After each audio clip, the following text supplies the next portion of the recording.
I'm Paula Bellacera. Welcome to my studio. As an artist, I've worked in a lot of media. I started with photography, then printmaking, drawing, and painting. Lastly, I landed in the mud, which is no great surprise because I always loved making mud pies when I was a kid. I've been a ceramic artist for a number of years and I really enjoy working in 3D. I really like the spontaneity of working in the clay medium. In hand building, it's a process of discovery. It's full of surprises. My approach is a collaboration where the clay and I work together to discover hidden images and shapes and reveal emotions and personalities through animal forms. Think about your friends and acquaintances and family. Each have their own personality, and I like to imbue each of my sculptures with its own personality. In this work, I feel like I'm exploring emotional qualities that we share with our fellow creatures, which helps us appreciate ourselves and our differences. During this time of the COVID-19 pandemic self-isolation, I've slowed down a bit. I've been able to spend more time in my studio and really think about where I want my art to go. I've been thinking about different color palettes and patterning. Up to now, I've been pretty traditional in my choice of colors for feather and fur, taking cue from nature. But now I've been thinking about trying other palettes like the colors of the Southwest and patterns and colors of indigenous tribes throughout the world. Typically, I create animals that I see on my daily walks: hares, rabbits, owls, and hawks, and the urban variety of dogs and cats. During my creation process, I'm inspired by a variety of things like dreams, visions, or conversations with people, seeing something in print or in the media.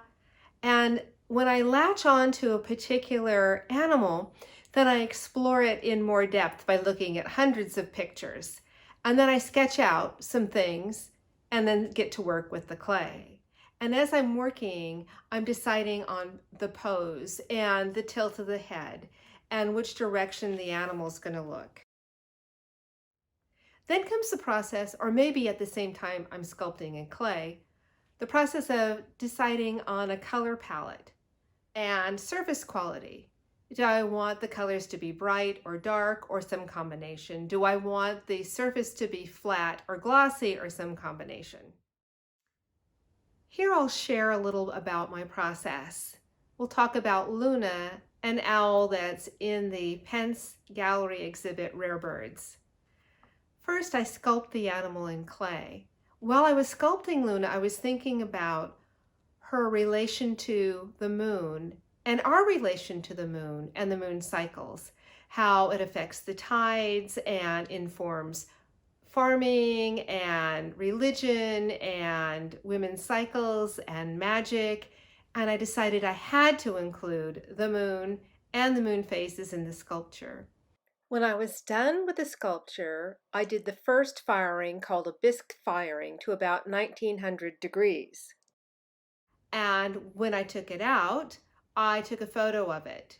It's still not colored and not glazed, so I used the photo to try out different color palettes with color pencils and watercolor.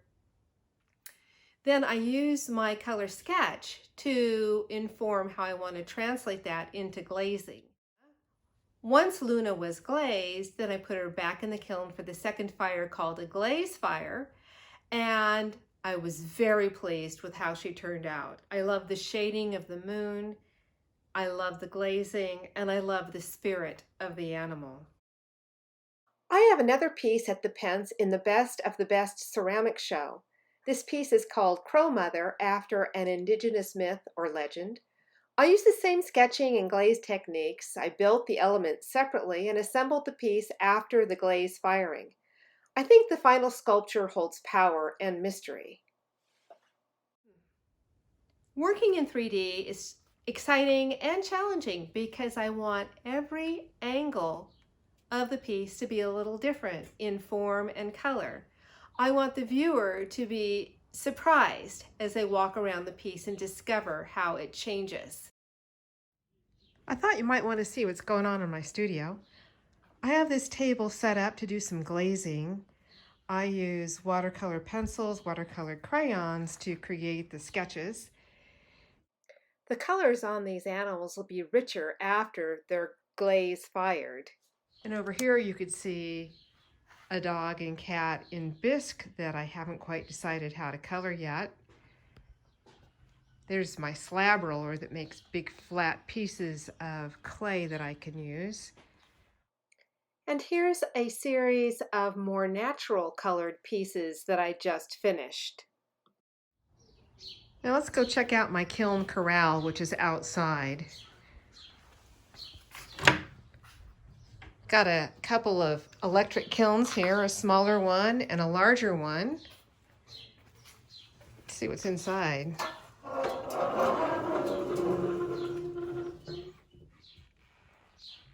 Well, it looks like there's plenty of room left. I better get back in my studio, make some more work. Well, thank you for visiting with me today.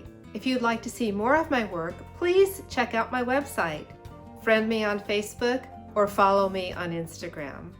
I'd like to thank the Pence Gallery for including my work in the show and for encouraging me to make this short video. Bye for now.